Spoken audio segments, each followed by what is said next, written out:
म आज यो भिडियोमा नेपालमा कलेक्ट गर्ने ट्याक्सलाई एक्सप्लेन गर्नेछु। Health risk tax.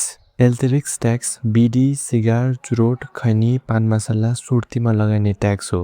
बिडीमा 30 पैसा पर स्टिक, सिगरेट र सिगारमा 60 पैसा पर स्टिक, खैनी, पान मसला, सुर्तीमा 60 rupees per KG. Education service fee. Nepal भन्दा बाहिर पढ्ने बेला पे गर्ने ट्याक्स हो। यो ट्याक्स 3% हुन्छ र मनी एक्सचेन्ज गर्दा कलेक्ट गरिन्छ। Infrastructure development tax. पेट्रोल र डिजल इम्पोर्ट गर्दा लगाइने ट्याक्स हो। पेट्रोल र डिजल इम्पोर्ट गर्दा पर लिटर 10 रुपैयाँ ट्याक्स लगाइन्छ।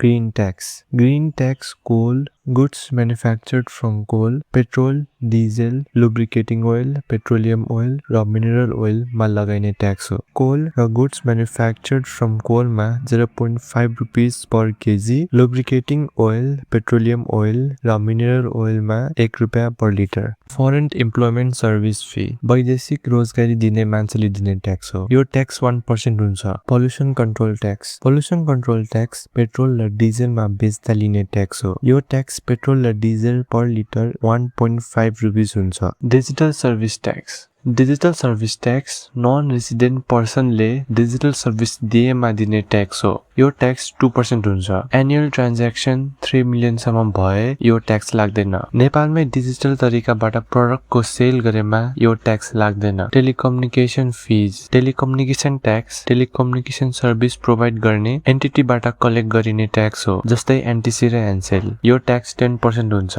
Road repair and improvement tax. यो ट्याक्स पेट्रोल र डिजलमा लगाइन्छ। यो ट्याक्स पेट्रोलमा 4 रुपैयाँ पर लिटर र डिजलमा 2 रुपैयाँ पर लिटर हो। Land revenue tax. ट्याक्सको नाम भने अनुसार यो ल्यान्डको ट्याक्स हो। यो ट्याक्स इयरली दिनुपर्छ। Motion picture development fees. यो फिज र ट्याक्स लाइसेन्स बनाउँदा, मुभीको डिस्ट्रिब्युसन र मुभी सिनेमामा अपरेट गर्दा कलेक्ट गरिन्छ।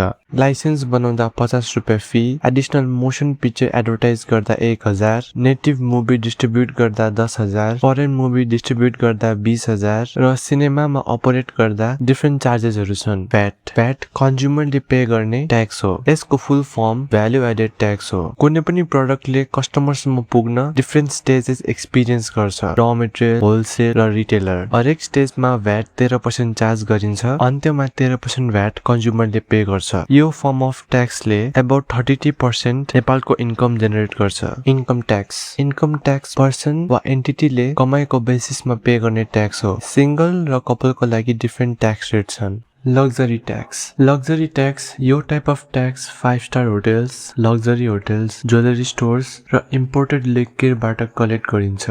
यो ट्याक्सको रेट 2% हो। लग्जरी होटेलहरूमा सर्भिस प्रोभाइड गर्दा, लिक्विर इम्पोर्ट गर्दा र ज्वेलरी बेच्दा यो ट्याक्स कलेक्ट गरिन्छ। ज्वेलरीको सेल 10 लाख भन्दा धेरै भयो भने मात्र ज्वेलरीमा 2% लग्जरी ट्याक्स लाग्छ।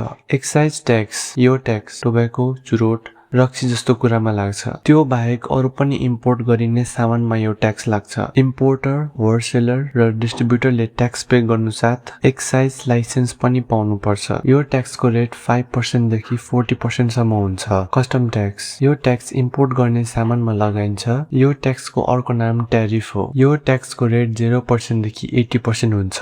टोब्याको, लिक्विर जस्तो हार्मफुल प्रडक्टमा कस्टम ट्याक्स 80% लाग्छ, तर एसेन्सियल प्रडक्टमा कस्टम ट्याक्स कम लाग्छ, जस्तै 5%, 9%, 6%। RBN road boards Nepal. नेपालमा भेहिकल रेजिस्टर गर्दा, बिल बुक रिन्यू गर्दा जुन पैसा जम्मा हुन्छ त्यो पैसालाई रोड बोर्ड्स नेपालले रोड मेन्टेनेन्स र रोड फर्मेसनको लागि खर्च गर्छ। यो टाइपको चार्जलाई पनि ट्याक्सको रूपमा लिन सकिन्छ।